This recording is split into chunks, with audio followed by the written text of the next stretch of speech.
सभी को जय मसीह की। मेरा नाम है फ्रेड एरियल और यीशु हमारा चरवाहा में एक बार फिर से आप सभी का वेलकम करते हैं और परमेश्वर का धन्यवाद करते हैं कि एक बार फिर उसने मौका दिया है कि हम आज वापस परमेश्वर की उपस्थिति में आने पाए और जो बातें और जो वचन परमेश्वर आज चाहता है कि हम आपके साथ बांटें। तो हम देखते हैं आज का वचन जो परमेश्वर हमें दिया है वो हमको मिलता है नए नियम की पुस्तक में पहला कुरिन्थियों उसका 13वां अध्याय और उसकी पहली आयत। पहला कुरिन्थियों उसका 13वां अध्याय और उसकी पहली आयत, जहाँ इस प्रकार लिखा है, यदि मैं मनुष्यों और स्वर्गदूतों की बोलियां बोलूं और प्रेम ना रखूं तो मैं ठनठनाता हुआ पीतल और झंझनाती हुई झांझ हूं। परमेश्वर का वचन पढ़ा गया, इसके पढ़े और सुने जाने पर परमेश्वर आशीष दे।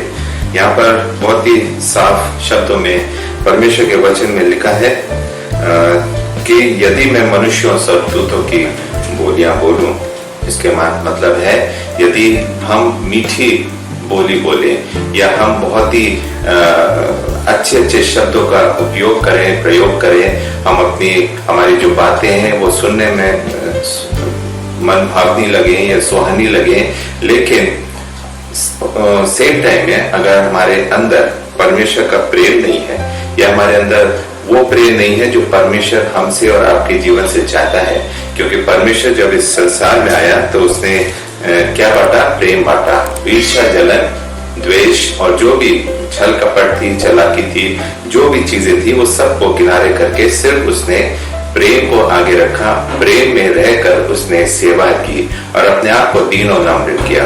यही परमेश्वर हम सब से चाहता है कि हम मनुष्यों और स्वर्गदूतों की अगर बोली बोलें तो उसके साथ भी हमारे अंदर क्या है? प्रेम रहना चाहिए। अगर हमारे अंदर प्रेम नहीं है, हम ऊपरी बातों में हम हमारे बोल से, हमारे शब्दों से प्रेम झलक रहा है, लेकिन हमारे दिल में, हमारे हृदय में प्रेम नहीं है। क्योंकि प्रेम जो है वो कहाँ से आता है? हमारे दिल से। हमारे दिमाग से प्रेम नहीं आता। दिमाग से हमारे पास तमाम बातें आती हैं, तमाम उपाय आते हैं, तमाम हमारे अंदर गलत चीजें घूमती रहती हैं। लेकिन जब हम दिल की बात करते हैं तो दिल में क्या रहता है? प्रेम। और प्रेम परमेश्वर के प्रति भी रहता है, लेकिन सेम टाइम में हमें प्रेम मनुष्यों के प्रति भी रखना है।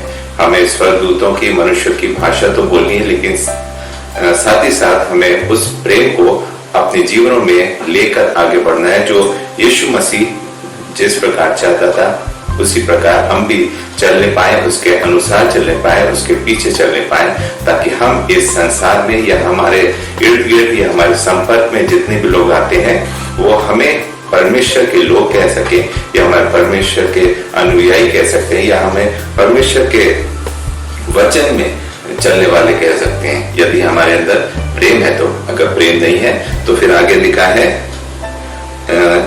और प्रेम ना रखूं तो मैं ठनठनाता हुआ पीतल और झंझनाती हुई झांझ हूं। यदि ये सारी चीजें हमारे अंदर ना हो तो हम क्या है?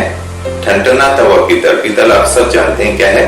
वो पीले कलर का मेटल होता है। उसको क्या अगर आप बजाएंगे तो क्या है? उसमें आवाज आती है, ठनठनाता हुआ पीतल और झंझनाती हुई झांझ। जो झांझ होती है वो उसमें भी आवाज निकलती है, झंझनाती हुई, और हम पीतल और तांबे के समान रह जाएंगे। जो आवाजें वो निकालते हैं, उसी प्रकार से हमारा जीवन भी उसी समान हो जाएगा। तो हम चाहते हैं कि हमारा जीवन उस समान हो जाए, पीतल के समान जो ठनठनाता हुआ है, या उस झांझ के समान जो झंझनाती हुई है।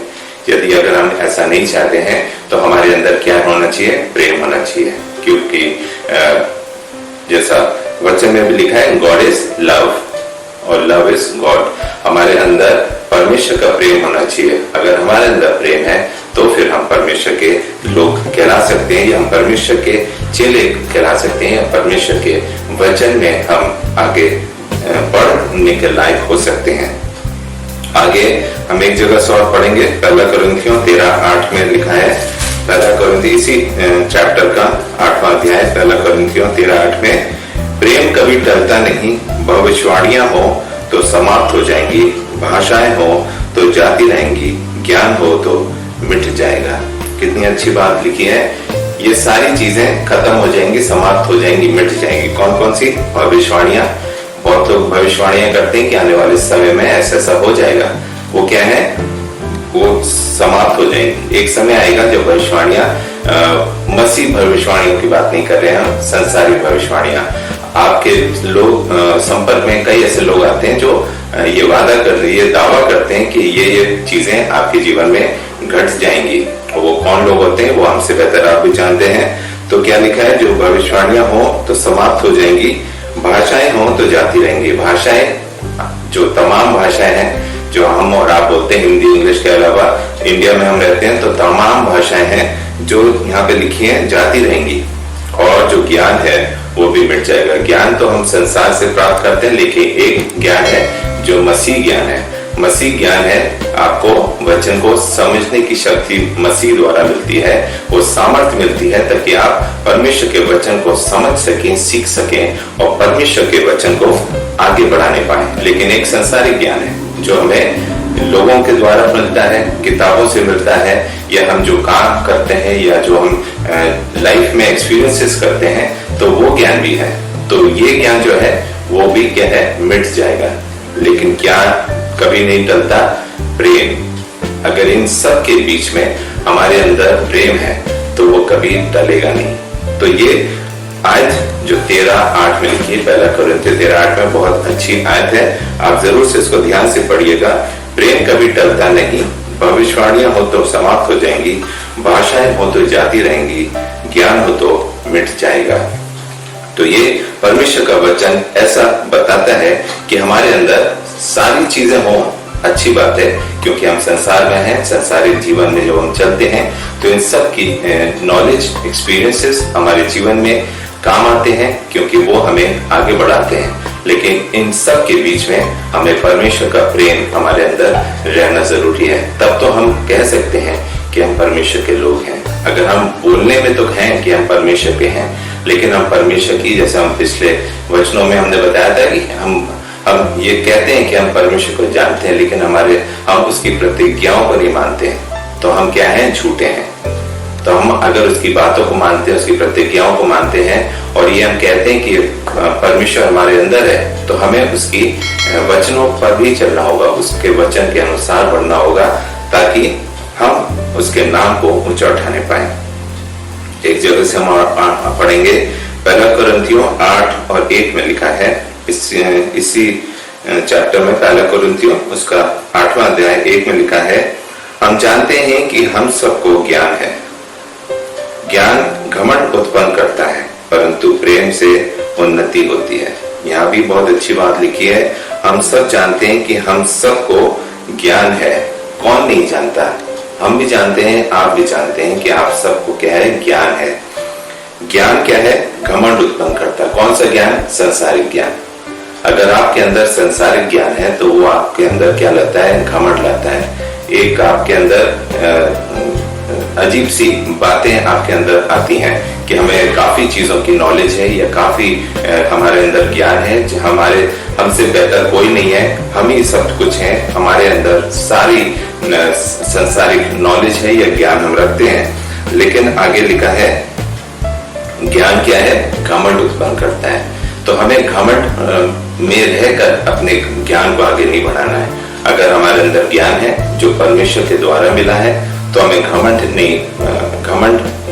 घमंडी बनकर नहीं जीना है, बल्कि परमेश्वर ने जो हमें ज्ञान दिया है, उस ज्ञान के द्वारा हम परमेश्वर की महिमा करें। उस ज्ञान के द्वारा हम लोगों को बहुत कुछ सिखा समझा सकते हैं।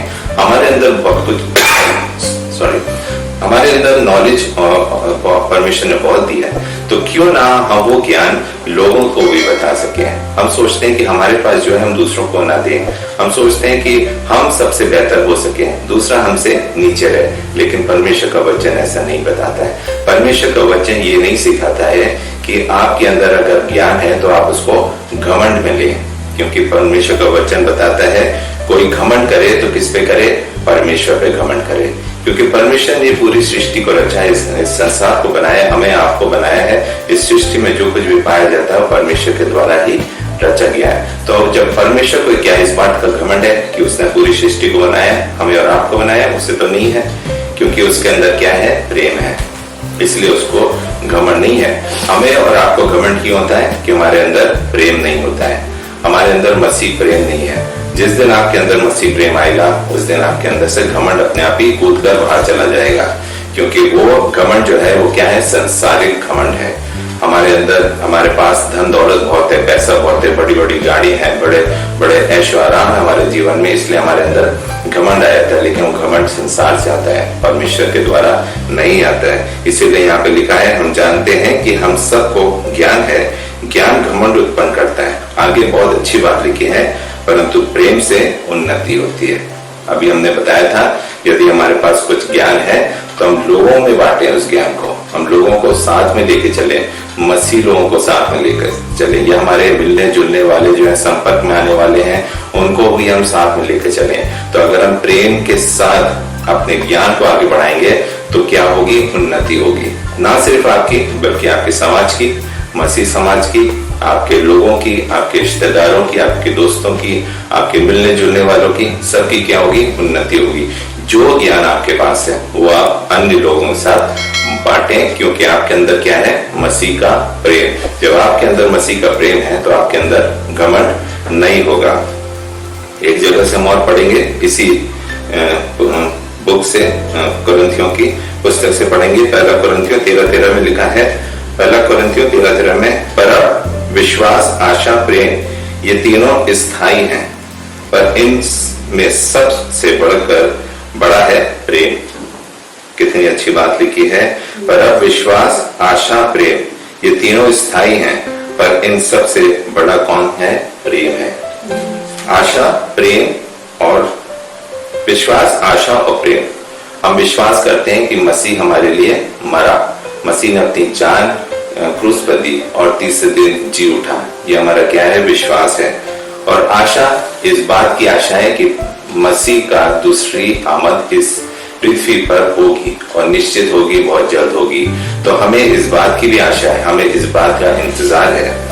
और प्रेम, प्रेम है कि परमेश्वर ने अपने पुत्र से प्रेम किया, जैसे यूहन्ना 3:16 में लिखा है, परमेश्वर ने जगत से ऐसा प्रेम किया कि उसने अपना इकलौता पुत्र दे दिया, ताकि जो वो इस पर विश्वास लाए वो नाश ना हो परंतु अनंत जीवन पाए। अगर परमेश्वर ने अपने पुत्र से प्रेम ना किया होता तो क्या वो पृथ्वी पर भेजे जाते, नहीं भेजे जाते।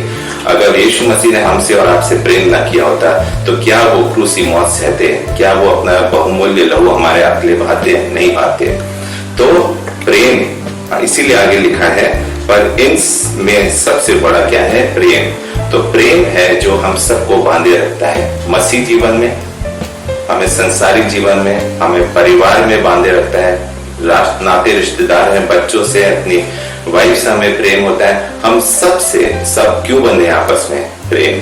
आज भी इस संसार में अगर कुछ अच्छाई है तो किस वजह से है, प्रेम से। अगर प्रेम जो 4 शब्दों का वर्ड है, अगर वो हटा लिया जाए जीवन से, तो जीवन की पुस्तक से, तो उसमें प्रेम जब नहीं होगा तो मारकाट होगी, लड़ाई झगड़े होंगे, ईर्ष्या होगी, जलन होगी और सिर्फ बर्बादी होगी, अच्छा कुछ भी नहीं होगा। तो अच्छाई अगर है तो वो किस कारण है, प्रेम के कारण है। इसलिए हमें आत्मा में होकर अपने जीवनों में आगे बढ़ना है, आत्मा में हमें जीना है। परमेश्वर की जो आत्मा हमारे अंदर है उसमें हमें जीना है। आत्मा में हम प्रार्थना करें दूसरों के लिए और परमेश्वर की महिमा करें और परमेश्वर की स्तुति और बड़ाई करने पाए, क्योंकि जो आत्मा के जो प्रेम है, आत्मिक प्रेम है, उसमें जब हम आगे बढ़ते हैं तो दिन प्रतिदिन हम क्या करते हैं, अपने जीवन से, अपने होठों से परमेश्वर की स्तुति और बड़ाई और महिमा करते हैं, जिससे वो बढ़े और हम घटे। उसने जब इतना अच्छा जीवन दिया है तो क्यों ना हम उस प्रेम को आगे बढ़ाएं और बहुतों को परमेश्वर के प्रेम के नजदीकी में लाएं और परमेश्वर का जो ज्ञान है, जो मसीह ज्ञान है, हम उसको आगे बढ़ाने पाए। क्योंकि जैसा वचन बताता है कि हमें घमंड नहीं करना है। हमें घमंड अगर करना है तो किस पे करना है, प्रभु यीशु मसीह में, जिसने हमें और आपको बनाया, संसार को बनाया, जिसने सारी चीजें करी लेकिन कभी किसी बात का घमंड नहीं किया, सिर्फ और सिर्फ प्रेम बांटा। May God bless you all.